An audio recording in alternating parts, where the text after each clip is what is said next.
Quem foi Neville Goddard? O mundo à sua volta é um testemunho fiel daquilo que você pensa sobre si mesmo. Neville Goddard. Neville Lancelot Goddard nasceu em 19 de fevereiro de 1905, em São Michael, Barbados, uma ilha britânica no Caribe. Neville foi um profeta, um professor espiritual e um autor profundamente influente. Ele não se descrevia como metafísico, nem com outro título ou grupo comumente conhecido. Seus pais eram Joseph Nathaniel Goddard, um comerciante, e Wilhelmina Kinso. Ele foi o quarto filho de uma família de 9 meninos e uma menina. Em 1922, aos 17 anos, foi para os Estados Unidos, a bordo do navio SS Vasari, com a intenção de estudar teatro. Tornou-se bailarino e durante esse período casou-se com sua primeira esposa com quem teve um filho chamado Joseph Neville Goddard. Durante uma turnê, com a companhia de dança na Inglaterra, ele se interessou pela metafísica, depois de iniciar uma conversa com um escocês, que o emprestou uma série de livros sobre os poderes da mente. Após seu retorno a Nova York, Neville abandonou a indústria do entretenimento, para dedicar toda a sua atenção ao estudo de assuntos espirituais e místicos. O primeiro casamento de Neville Goddard durou pouco. Ele permaneceu solteiro por anos, até que em 1930 conheceu sua segunda esposa, que era designer de moda. Depois que eles se casaram, tiveram uma filha chamada Vitória. Em 1943, foi convocado para servir o exército dos Estados Unidos aos 38 anos. O que ele não queria porque, especialmente, achava que era velho demais para se tornar um soldado, além de ter uma esposa e uma filha em casa para cuidar. Através do poder da imaginação, como Neville disse em sua palestra em 24 de março de 1972, ele foi dispensado com honra, depois de apenas algumas semanas de treinamento. Uma consequência de seu breve treinamento no exército foi receber a cidadania dos Estados Unidos, tendo sido cidadão britânico até aquele ponto. Os ensinamentos de Abdullah. O interesse de Neville Goddard pelas interpretações esotéricas da Bíblia aprofundou-se depois que conheceu Abdullah, que lecionava sobre cristianismo esotérico. Ele ensinou tanto para Neville Goddard quanto para Joseph Murphy, autor do aclamado livro O Poder do Subconsciente. A primeira vez que Neville foi ouvir Abdullah, um judeu etíope, ele foi a contragosto, apenas para satisfazer o constante apelo de um amigo, que insistia que ele conhecesse o mestre judeu. Sobre essa ocasião, Neville disse: "Eu me lembro da primeira noite em que conheci Abdullah. Eu tinha propositalmente atrasado ir a uma de suas reuniões porque um homem cujo julgamento eu não confiava, insistira na minha presença. No final na reunião, A.B., que era como Neville o chamava carinhosamente, se aproximou e disse: Sabe, Neville, você está há 6 meses atrasado. Assustado eu questionei, como ele sabia o meu nome? E do que ele estava falando? Foi então que Abdullah me disse: os irmãos me disseram que você estaria aqui há 6 meses. Depois acrescentou: ficarei aqui até que você receba tudo que eu preciso te ensinar. Então, partirei. Abdullah desejava ir embora, mas teve que esperar por mim, disse Neville.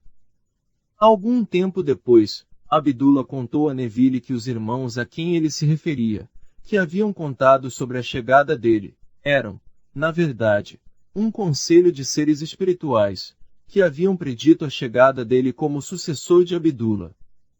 A partir dessa introdução, Neville estudou com Abdullah, aprendendo hebraico, grego, cabala e os significados simbólicos e ocultos das escrituras. Neville disse que quando conheceu Abdullah, ele estava com seus 90 anos.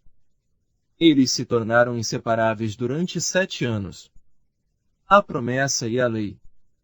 Depois de viajar extensivamente pelos Estados Unidos, Neville finalmente morou em Los Angeles, onde, na década de 50, fez uma série de palestras na televisão, no rádio, e por muitos anos, lecionou regularmente para audiências lotadas no Wilshire Bell Theatre. Nos anos de 1960 e início dos anos 70, ele concentrou a maioria de suas palestras em Los Angeles, Nova York e São Francisco.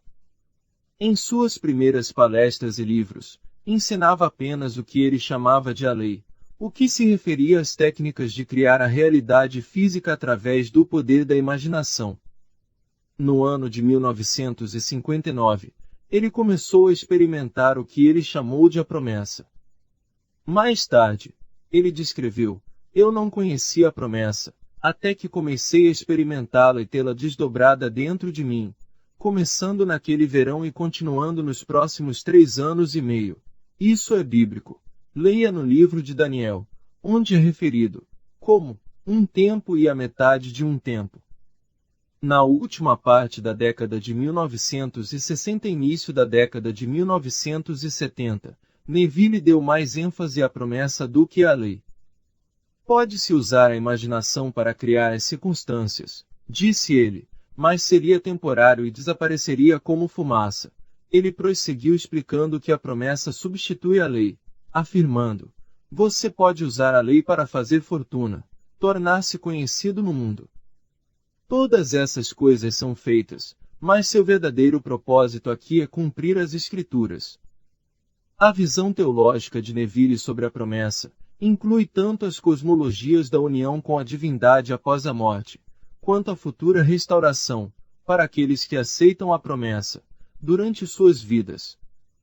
Ele disse: você não ganha, é um presente, é tudo pela graça, a promessa de Deus é incondicional, a lei de Deus é incondicional e vem em seu devido tempo. Se você não experimentou isso nesta vida, você passa por uma porta, que é isso que a morte é, na verdade, uma passagem por uma porta.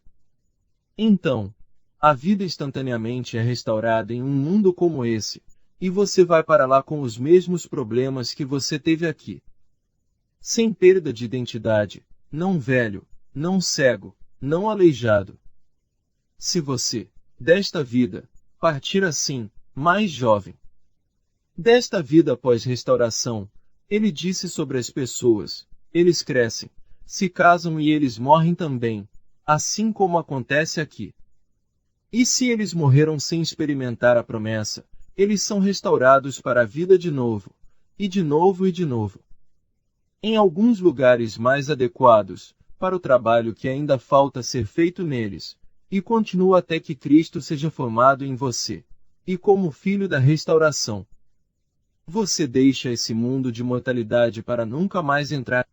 Em resposta às perguntas sobre o medo do inferno e da danação eterna que muitos têm, Neville simplesmente respondia com uma citação da Escritura: ninguém se perderá em meu santo monte. Você é Deus e como Deus, poderia eternamente condenar a si mesmo. Ao despertar e fazer essa descoberta, disse ele, temos o privilégio de usar uma lei dada por Deus para amortecer os golpes da vida. A lei, afirma, sucintamente é esta, nas palavras de Neville: imaginar cria realidade. Nos últimos anos de sua vida, ele disse: eu sei que o meu tempo aqui é curto, eu terminei o trabalho para o qual fui enviado, e agora estou ansioso para partir. Eu sei que não vou aparecer neste mundo tridimensional novamente, pois a promessa foi cumprida em mim. Para onde eu vou?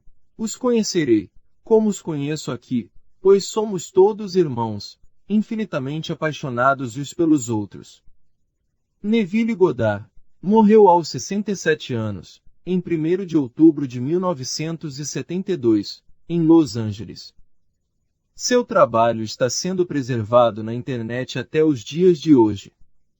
Neville teria morrido de aneurisma cerebral, mas não há obituário para marcar a morte, nem mesmo em Los Angeles, onde ele vivia. Disse que Neville estrelou na Broadway, e que ele era uma sensação no antigo hipódromo de Nova York.